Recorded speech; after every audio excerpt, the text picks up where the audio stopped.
que es justo decir que en la interpretación de lo que el constituyente estaba tratando de proteger, que es que no existiera una subordinación directa del Ejecutivo y que no existiera un conflicto de interés, es lo mismo, porque en los tres casos trabajan directamente con el presidente.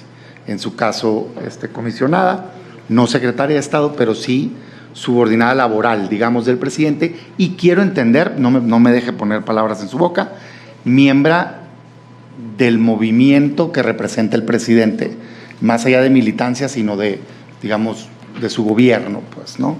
Entonces, mi pregunta es, y quisiera escuchar, ¿cómo considera, o si considera que existiría algún tipo de conflicto de interés, o cómo podría usted garantizar al país su plena independencia? Corte, uno de ellos tenía que ver, algunos ministros plantearon, que el solo hecho de pasar atribuciones, ¿no?, de una dependencia a otra, no necesariamente es inconstitucional. Entonces, si yo paso determinadas atribuciones de la Guardia para que estén en la defensa, hay que ver qué atribuciones, no necesariamente es inconstitucional ni inconvencional.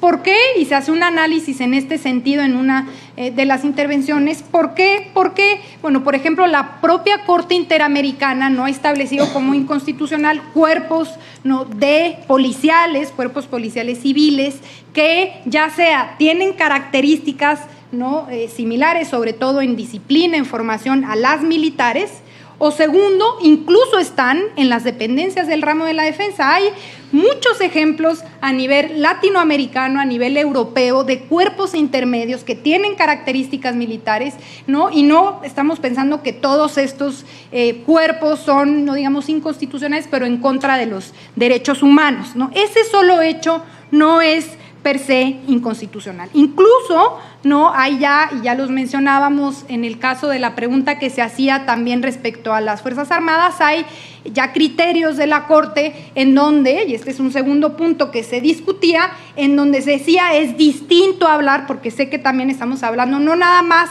del artículo en donde se establece que la Guardia Nacional es de seguridad, sino también el 129. Y en relación al 129 se discutía y se decía, bueno, no es lo mismo una autoridad militar que como tal las dependencias de la Secretaría de la Defensa y de Marina pueden tener atribuciones distintas a la de una autoridad militar. Ese es otro punto, creo yo, fundamental. Y en el tema de la INAI, es un debate difícil que excede también de lo jurídico, y que también tiene que ver con un tema práctico de cómo hacer, en el caso de que haya un incumplimiento por parte de un poder, y sobre todo cuando es muy complicado poder definir de quién es la culpa, porque entonces, ¿qué haces? ¿A quién, al final, a quién destituyes? Al presidente, a la presidenta, ahora a la Cámara, a la juez, porque al final el tema de que no sea nombrado, pues tiene que ver con distintos actores, no nada más con uno o con otro, y eso hace muy complejo poder tomar medidas como las que efectivamente están establecidas en la Ley de Amparo, y no nada más, para que deje el cargo a alguien, sino incluso para consignar penalmente. Todavía la ley dice consignar, aunque ya ni existe la consignación, pero ahora esto se traduciría en imputar a alguien penalmente, no nada más el tema de la institución, y me parece muy complejo. Creo que eso puede generar un ambiente incluso más tóxico, y creo que se deben de encontrar maneras, para dialogar y para poder llevar a puerto estas decisiones que se han tomado, sobre organismos constitucionales autónomos. Muchas gracias. Senadora Silvana Beltrones. Gracias. Muchos temas, creo que ha abordado muchos de ellos, pero hay un tema central que yo quiero poner en la mesa que me preocupa con las tres propuestas, y a las tres tal cual se los quiero poner en la mesa. El presidente ha sido muy claro, está enojado porque no tiene una corte subordinada. Abiertamente ha declarado que fracasó sus nombramientos y que le fallaron los perfiles porque no han hecho exactamente lo que él quiere. Me llama mucho la atención porque si revisas las resoluciones de sus propuestas, la verdad es que como en el 80% de las veces le dan la razón. Me sorprende, pues, pero por lo visto quiere el 100%, pues, que en ningún caso digan que no tiene razón el presidente. Y en ese contexto lanza la propuesta que estamos valorando hoy. Tal cual, no soy yo, o sea, él es el que centró el debate y dice, no me voy a equivocar, y aquí están tres propuestas que yo creo que me van a ser leales al proyecto y al movimiento. Y esa es mi preocupación central. Lo digo con pleno respeto de los tres perfiles, pero el tema central para mí es independencia, autonomía. En su caso, no cae en el incumplimiento de requisitos del 95, porque dice secretario de Estado. No puede ser secretario de Estado el último año, pero sí creo que es justo decir que en la interpretación de lo que el constituyente estaba tratando de proteger, que es que no existiera una subordinación directa del Ejecutivo y que no existiera un conflicto de interés, es lo mismo, porque en los tres casos trabajan directamente con el presidente. En su caso, comisionada, no secretaria de Estado, pero sí subordinada laboral, digamos, del presidente, y quiero entender, no me deje poner palabras en su boca, miembro del movimiento que representa el presidente, más allá de militancia, sino de, digamos, de su gobierno, pues, ¿no? Entonces, mi pregunta es, y quisiera escuchar, ¿cómo considera, o si considera que existiría algún tipo de conflicto de interés, o cómo podría usted garantizar al país su plena independencia en la resolución? Y eso es, digamos, el tema principal que yo quiero poner en la mesa.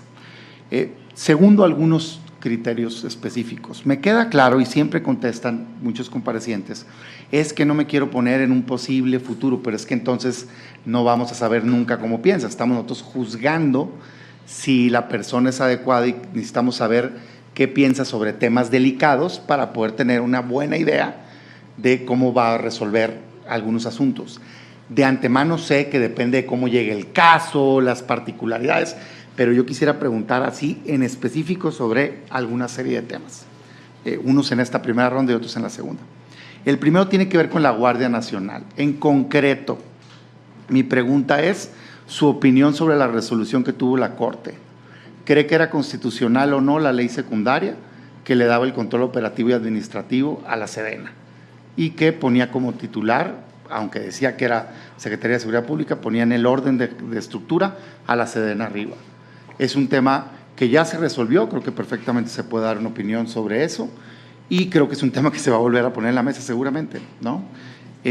La preocupación nace de que, en mi opinión, el presidente está buscando aprobar con reformas secundarias temas en contra de la Constitución. Yo respeto si opina distinto, pero nadie tiene derecho a ponerse arriba de la Constitución. Entonces, en concreto, ¿no?, de ese tema. Segundo, voy a regresar a prisión preventiva oficiosa. Existió en 2011 una reforma que estableció una serie de principios, entre ellos el de progresividad, que supone que tanto en aspecto de juzgar o legislar o interpretar, tienes que siempre estar pro derechos humanos y que no se puede dar marcha atrás, que no se puede eliminar cosas que ya tienes adquiridas. Mi pregunta es su opinión con respecto a que se continúe ampliando el catálogo y si eso vulnera o no el principio de progresividad. Entiendo que para atrás pues pudiera ser que no, pero si es o no correcto que se continúe ampliando el catálogo de delitos que caen en prisión preventiva oficiosa, eso con la perspectiva del principio de progresividad, si lo vulnera o no, que está con igualdad de jerarquía constitucional en el artículo primero.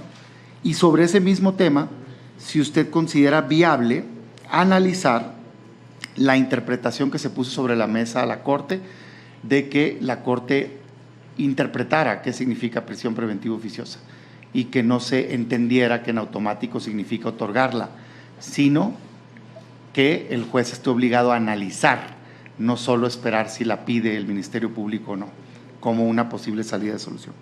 Y por último, en esta pregunta, otro tema que fue decidido y que creo que seguramente va a volver a ponerse en la mesa, consulta popular. La Constitución establece una serie de restricciones de cuándo puede proceder o no. Sin embargo, la Corte decidió interpretar que se podía someter a consulta popular el caso de los expresidentes.